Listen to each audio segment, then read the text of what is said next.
السلام علیکم۔ امید ہے آپ سب خیریت سے ہوں گے۔ آج میں آپ کو بتاؤں گی یا وہابو۔ الوہابو اللہ تعالیٰ کا صفاتی نام ہے۔ اس کے پڑھنے کے کیا فوائد ہیں، کیا فضائل ہمیں بیان کیے گئے ہیں، وہ میں آپ کو بتاؤں گی۔ الوہابو اللہ تعالیٰ کے صفاتی ناموں میں سے ہے، جس کا مطلب ہے بغیر مانگے عطا کرنے والا، بہت زیادہ دینے والا۔ بے شک میرے رب کی ذات ایسے ہی ہے کہ ہمارے بہت سے دنیا کے مسائل ایسے ہیں کہ جو ہم کہتے ہیں کہ ہمیں تو اللہ تعالیٰ نے بن مانگے ہی اتنی بڑی بڑی نعمتیں عطا فرما دی ہیں، ہم سے تو اللہ تعالیٰ نے کسی قسم کا جو ہے آزمائش نہیں لی، اور اس طرح سے اللہ کا خاص فضل ہوتا ہے چند خاص لوگوں پر، ٹھیک ہے۔ تو اس کے پڑھنے کے چند فوائد ہمیں یہ بیان کیے گئے ہیں کہ رزق میں وسعت پیدا ہو جاتی ہے۔ اس کا ورد اگر آپ کرتے رہیں گے تو اللہ تعالیٰ کے فضل سے روزی میں برکت آ جاتی ہے، کشادگی پیدا ہو جاتی ہے، اللہ پاک آپ کے لیے رزق کے دروازے کھول دیتے ہیں، آپ کو پتہ ہی نہیں چلتا کہ اتنا رزق میرے پاس، اتنا پیسہ کہاں سے آ رہا ہے، میرے اللہ کی ذات نے اتنی برکت دے دی ہے۔ اس کے علاوہ آپ کو اللہ پاک اولاد کی نعمت عطا فرماتے ہیں۔ نیک اولاد کی نیت سے پڑھنے پر اللہ تعالیٰ آپ کو بے حد نیک اولاد عطا فرماتے ہیں، بہتر اولاد عطا فرماتے ہیں اللہ کے حکم سے۔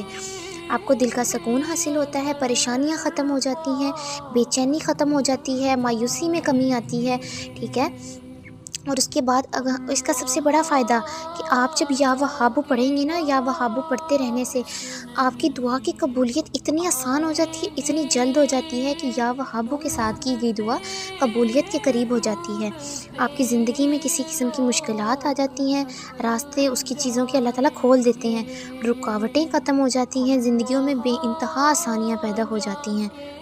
بے شک میرا اللہ تو آسانیاں پیدا فرمانے والا ہے، مسبب الاسباب ہے، تو باقی اللہ کے نام سے انشاءاللہ تعالیٰ آپ کے ہر کام میں اللہ پاک برکت عطا فرما دیتے ہیں۔ اور مزید اس کا پڑھنے کا طریقہ کار یہی ہے کہ یا وہابو آپ نے 100 مرتبہ پڑھنا ہے، ایک تسبیح روزانہ باوضو ہوگی اور توجہ کے ساتھ پڑھنی ہے، پھر اللہ پاک سے آپ نے دعا کرنی ہے، انشاءاللہ تعالیٰ میرا اللہ سب دعائیں قبول کرنے والا ہے۔ یا وہابو کی تسبیح آپ نے پڑھنی ہے، باوضو ہو کے پڑھنی ہے، توجہ کے ساتھ پڑھنی ہے، ہو سکے تو آپ نے ہر نماز کے بعد پڑھنی ہے، پاک صاف ہو کر پڑھنی ہے، اور اللہ تعالیٰ سے گڑ گڑا کر دعا مانگے۔ ایک ہوتا ہے نا ہمارے در پہ کوئی سوالی، آپ نے دیکھا ہوگا کوئی آ جاتے ہیں، کوئی فقیر وغیرہ، تو ہم صرف انہیں اتنا عطا کرتے ہیں